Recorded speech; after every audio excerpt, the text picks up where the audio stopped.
আমরা বারবার প্রতারিত হয়েছি।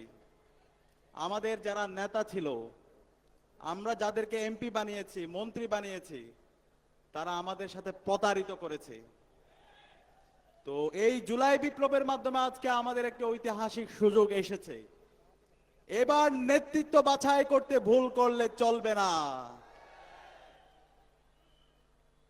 গত 16 বছরে যে ফ্যাসিবাদী শাসন ব্যবস্থা ছিল, সেই ফ্যাসিবাদী আমলে বাংলাদেশের শাসন ব্যবস্থা, বাংলাদেশের রাজনৈতিক সংস্কৃতিকে ভেঙে দেওয়া হয়েছে।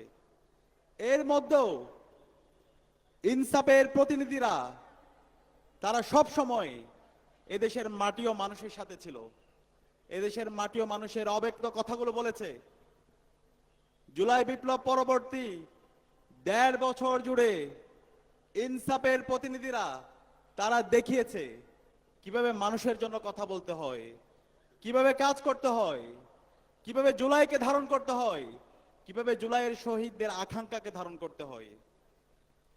কিন্তু আরেকটা পক্ষ আমরা দেখতে পাচ্ছি, তারা এখন বিভিন্ন ধরনের বয়ান নিয়ে আসছে, বিভিন্ন ধরনের কার্ডের কথা বলছে, যে কার্ডগুলো গত 16 বছরে অথবা জুলাই বিপ্লব পরবর্তী তারা তাদের কাজের মাধ্যমে দেখাতে পারেনি। সুতরাং আমরা কি এই কার্ডগুলোকে বিশ্বাস করব? বরং আমরা বিশ্বাস করব আমাদের সেই মানবিক নেতাকে, ডাক্তার শফিকুর রহমান, যিনি দীর্ঘ ফ্যাসিবাদ বিরোধী আন্দোলনে সব সময় দেশের মাটি ও মানুষের সাথে ছিল।